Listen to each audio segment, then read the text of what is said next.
Let's talk about NFTs today and where the market might be heading and what is the future of the non-fungible token. We'll talk about all that for you guys. You don't want to miss this one because I think whether you love NFTs or don't like them, this is going to shed some light on really what the future is. So stay tuned right here. My name is Paul Barron. Welcome back in to TechPath. All right, a couple of things I want to hit on. A couple of tweets out here. NFTs are officially dead. 95% are estimated to be literally worthless. With pieces from the top collections only worth around 5 to 10, roughly 25 million are sat on dead assets thanks to celebrities, endorsements, etc. Now, this was coming over from market insiders, all right? And I want you to understand that this is the typical process that happens in innovative spaces. I remember, in the era is, when you look at just the birth of the internet. Is the internet dead? Is it a fad? Then the birth of social media. Social media is junk. It'll never be anything, maybe not. And then, of course, mobile. The iPhone will never make it. The BlackBerry will rule. This has happened so many times. Okay, so right here we have a piece on Market Insider. This was the actual hit piece. Let me kind of zoom down into the things they talked about. Are NFTs dead? The answer is yes. 23 million people hold these worthless assets. Then further in, fewer than 1% have a price tag above $6K, a far cry from the regular $1 million deals of 2 years ago. Don't take this out of context either, because I'm kind of, poking fun at this article. Mainly, when you go to the actual source of where this actually came from, what they actually said was this, is that while the situation does look bleak, in our opinion, however, NFTs still have a place in our future as we still maintain that once dust is settled, we will start to see an evolution with the NFTs. NFTs either need to be historically relevant, similar to the original Pokemon cards. So I think just that statement alone, the fact that they even compare this to the original Pokemon, to me is groundbreaking. And I think the researchers, understand it. Market Insider does what they always do, which is sensationalize this stuff for clicks. The point is that we're talking about major movement in the NFT space in a time in which everything feels like it's dead right now, the traditional finance markets, etc. I want to go to this first clip. This might surprise you. Courtyard is a marketplace that tokenizes trading cards. Those cards then are put into an escrow vault powered by Brinks. You can then tokenize your card or collectible or whatever that you have on Courtyard and then sell that as an NFT.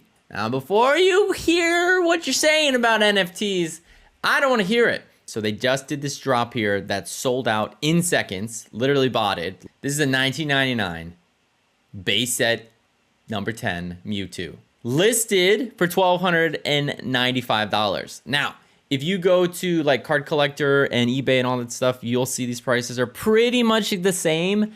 Maybe slightly more on this because it's the flexibility of, you don't actually need to have the physical item.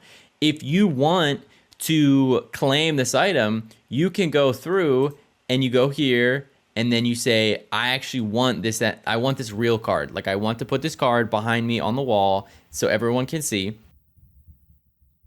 All right, so you see it right there, the tokenization NFT use case of real assets. We call these fidgetals, and it's been something that has been evolving. Nike's already played into this. We'll see many other companies that are going in this direction. Obviously, the collectible space will play into this in a big way. The art world has already moved into this space. I want to get into why this isn't something new. This is Yat Siu, who's the CEO of Animoca Brands, probably one of the biggest Web3 and Metaverse companies out there. Listen to what he had to say. You've all seen the bombastic headlines. The Metaverse is dead. I thought I'd check in on the Metaverse, see how it was doing. I saw a place where millions of people who had been financially excluded find employment and real economic opportunities. I saw a place last year that generated over $30 billion of economic activity and had treasuries maintained by those same communities to the tune of $12 billion. Now let's put that a little bit in context. The Metaverse has reserves just below that of the fiscal reserves of New Zealand and greater economic activity than the GDP of Cyprus, Iceland, and 100 other countries. The Metaverse seems to be doing okay. $12 billion within control of its communities without any central authority. The banking system underlying the open metaverse is DeFi. You might have heard of decentralized finance before, but you may not have known that it is part and parcel of the open metaverse. All of this open metaverse is powered by blockchain and comprises part of what we describe as Web3, which we firmly believe will be the future iteration of the internet. All right, so when I hear Yat Siu talk, and I've watched, many visionaries over my time in the tech world, living in Silicon Valley, working in Asia, working with some of the biggest, tech companies out there, I see the same blueprint that all of these major industries had in the beginning. And that was that everybody thought they were dead. Everybody thought that these were fads. Everybody thought that this technology would not go anywhere. And I think that's exactly where we are right now in the Web3 space, in the Metaverse space, NFTs in general. And I think it's one that now we're starting to see a little bit of the engagement with the status quo. I love when he talks about this because it really starts to show the vision of what you need to take place in, of really understanding where the future is going. So I want to go to this next clip of Yat Siu talking about Apple and some of the incumbents that are currently in the space. Listen in. Down. We are like serfs, toiling on the lands of medieval lords. We have no ownership, no rights to speak of. Our digital existence can be removed on any of these platforms at a moment's notice without any due process. Last year, NFTs generated over $24 billion of sales. The majority of that went to the creators and owners of these NFTs. Web 2 platforms, such as Spotify, paid only a third of that to its creators in that same year. Now, I want you to think about this. That chart that he showed, that was NFTs, royalties that were paid in a market that is basically an embryo. It's barely even birthed, versus a market that is almost 15 years old, that is extremely mature and is only rewarding their contributors, their creators, the people who actually build those platforms in the way that they are. So it's considerably different. Imagine what will happen when this actually goes mainstream to a certain level. I mean, we are talking about a massive difference in how creators and direct from creators and/or entertainers, anybody that is in that capacity to get to their audience or their users is going to change. And I think that's this thing that probably scares people the most, including people like Apple. Apple is in a very interesting position. They launched their Apple iPhone 15. And this is interesting because they're already being challenged a lot within what we call the Apple tax, a 30% take that they take out of the iOS stores and within the ecosystem that Apple lives in. Listen to this clip on where Apple is with the iPhone 15 launch. And it's a very important one. Take a listen.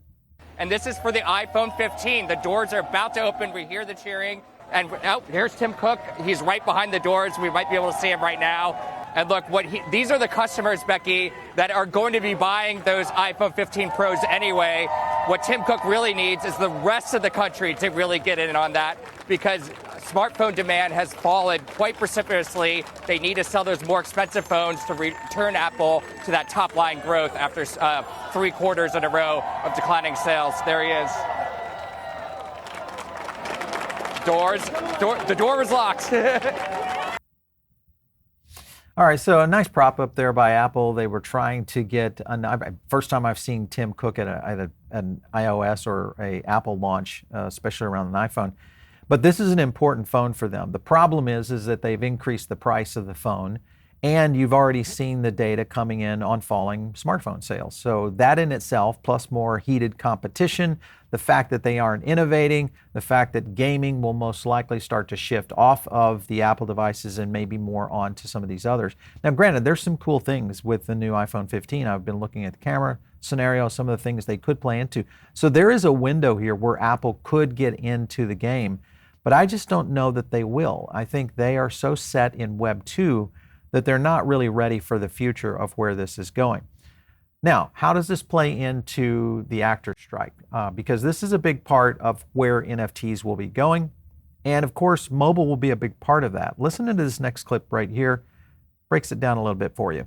The first thing is that the way our contracts are structured, every time there's a new piece of media that the work is being done in, we have to go renegotiate our contract. So the fact is that residuals for streaming are far, far lower than they were for broadcast or basic cable. So when I created a new show that aired last year on Netflix called The G Word, it was 6 episodes. It aired, on the largest platform in the world outside of YouTube, right? Like literally, this is available to hundreds of millions of people around the world versus the smallest channel on basic cable. My total residual for that season, I got the first check a couple months ago, was $500 as a writer, compared to about $25,000 to $30,000. I was happy to have the $500, but that's not helping writers pay their rent. So advertising is flooding back into the business, and that means that they will profit every time that the show is sold.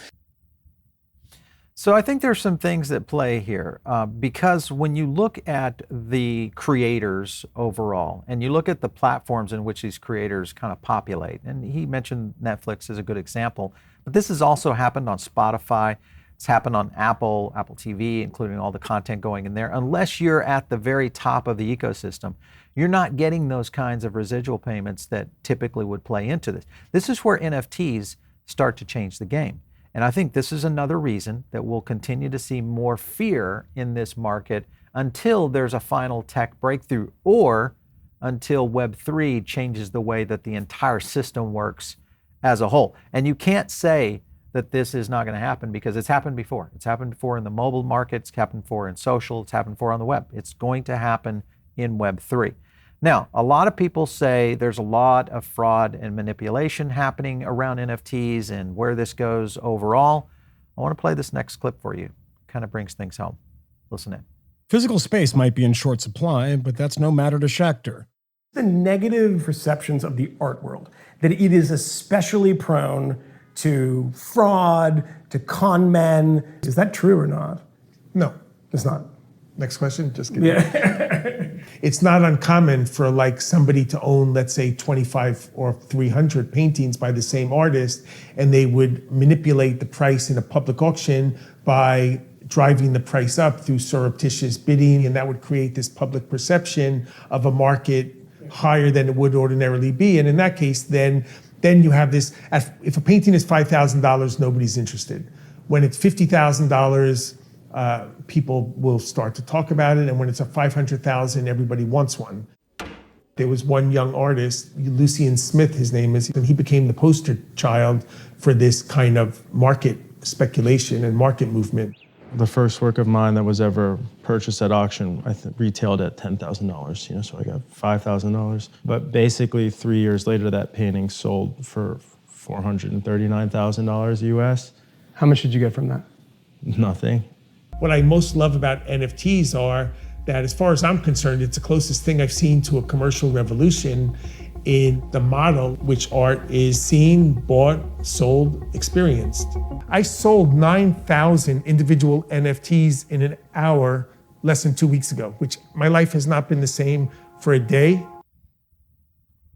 All right, so you can kind of see this is not something that hasn't been around. There's a lot of fraud, there's a lot of problems within the general art markets that have been out there. This is not new. So what we're seeing in the creator space, and anytime you have innovation or creative juices coming into a market like this, there's going to be these kind of things happen. Bad guys, fraudsters, hucksters, all those kind of things.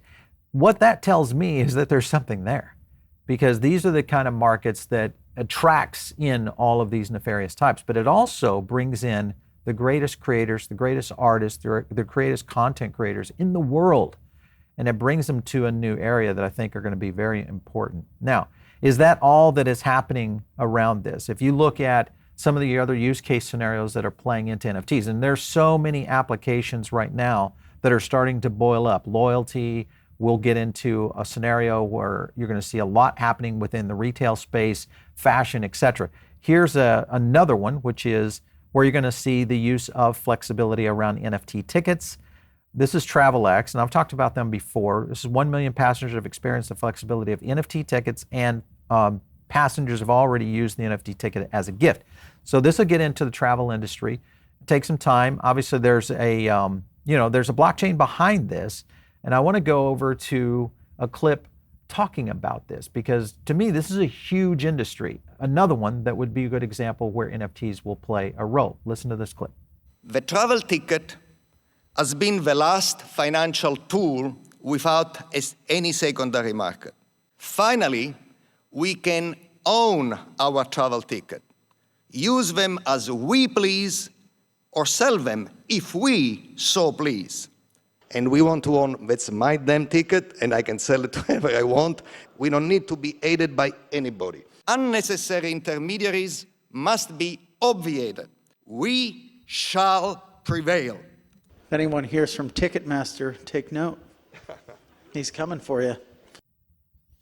You know, Ticketmaster has kind of pillaged the market for quite some time. So I think any kind of breakthrough in the ticketing industry, especially around blockchain, will be a big one. That, of course, is Algorand's founder right there. And I think they've broken the code on where we will see ticketing in the future. Now, I want to jump over to AI now and understand how this may play a role as well. Let's go back to Yat Siu. This is a clip from him talking about AI's relevance. Listen in. We are farmed for our time, attention, and creativity, and in so doing, generate large quantities of data. And data is the most valuable of resources. For starters, it's powering all of the AI that we've been hearing so much about. Stable Diffusion was sloppy. So you could see the Getty Images watermark all over the generated images. Most of us won't be so lucky.